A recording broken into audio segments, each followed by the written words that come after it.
Bora falar de uma das ferramentas de personalidade mais conhecidas do mundo, o MBTI. Muita gente acha que conhece, mas a história por trás da sua criação, essa é muito mais surpreendente do que se imagina. Para começar, eu quero deixar essa pergunta no ar. E se o jeito que a gente encara o MBTI hoje como um teste que te coloca numa caixinha estivesse completamente errado? É a partir daqui que a nossa análise começa. Para entender essa história, a gente precisa conhecer as duas mentes geniais por trás dela, Katharine Briggs e a filha dela, Isabel Myers. Pensa numa dupla perfeita. A Katharine era visionária, sabe? Uma pesquisadora autodidata que passava a vida observando padrões no comportamento das pessoas. Já a Isabel, ela era executora. Tinha um talento incrível para pegar essas ideias super complexas e transformar em algo prático, que funciona no dia a dia. Então a Catarina já tinha essa sensibilidade para entender as pessoas, mas faltava uma estrutura, um mapa. E essa centelha, a peça que faltava, veio de um livro que mudou completamente o jogo para ela. Esse livro era Tipos Psicológicos, do famoso Carl Jung. A teoria dele era simplesmente revolucionária para a época. A ideia era que o nosso comportamento não é aleatório, sabe? Ele segue padrões bem previsíveis que vêm de preferências mentais que já nascem com a gente. Para Catarina, aquilo foi um ahá, a confirmação científica de tudo que ela já suspeitava há anos. E a estrutura do Jung se baseava em 3 eixos principais bem diretos. O primeiro, extroversão versus introversão, é sobre para onde vai a nossa energia, para o mundo lá fora ou para o nosso mundo aqui dentro.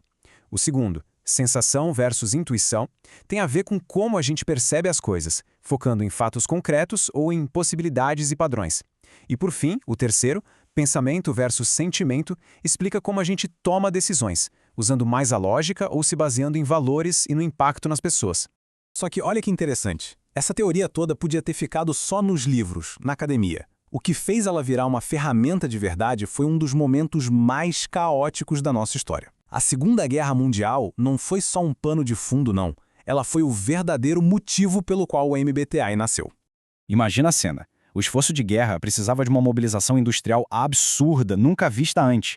Milhões e milhões de pessoas tiveram que mudar de vida, ir para fábricas, assumir funções totalmente novas. E isso criou um problema humano numa escala que ninguém estava preparado para lidar. O que estava acontecendo, na prática, era que as pessoas estavam sendo colocadas em trabalhos que não tinham nada a ver com a natureza delas. E o resultado? Desempenho lá embaixo, produtividade péssima, um nível de estresse e esgotamento emocional gigantesco. Um desperdício de talento. E foi vendo esse sofrimento que Isabel Myers se perguntou: peraí, e se as pessoas pudessem trabalhar de um jeito que respeitasse quem elas são de verdade? E foi exatamente essa pergunta que a fez sair da teoria e ir para a ação. Ela decidiu pegar toda aquela base do Jung, que a mãe dela estudava com tanta paixão, e transformar na solução para esse problemão do mundo real. O plano dela foi super metódico, bem inteligente. Primeiro, ela usou a base sólida do Jung, os 3 eixos que a gente viu. Depois, o trabalho foi traduzir aqueles conceitos super acadêmicos para perguntas simples, que qualquer um pudesse responder. Mas a grande virada de chave, a inovação de verdade, veio no terceiro passo.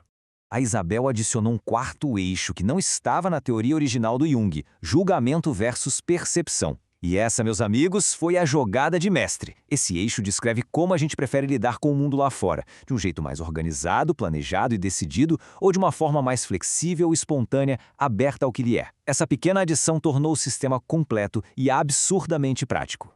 E é isso que nos traz ao ponto central de toda essa história. O verdadeiro propósito por trás da criação do MBTI. Uma coisa que, infelizmente, muitas vezes se perde no jeito como ele é usado hoje em dia. E o ponto é este, é fundamental que isso fique claro. A intenção da Katharine e da Isabel nunca foi criar rótulos. Nunca foi limitar ao colocar as pessoas em caixas. Era justamente o contrário. A filosofia inteira delas está resumida nesta frase aqui que é fantástica. As diferenças não são problemas, são padrões naturais. Elas não viam a diversidade como algo ruim, um motivo para conflito. Elas viam como uma riqueza, uma coisa natural que a gente precisava entender e valorizar. A missão original era de libertação. A ferramenta foi pensada para ajudar a diminuir briga entre as pessoas, aumentar a empatia, guiar para carreiras que trouxessem mais felicidade e, acima de tudo, para construir autoconhecimento. Era para ser uma ferramenta de empoderamento pessoal, não de classificação.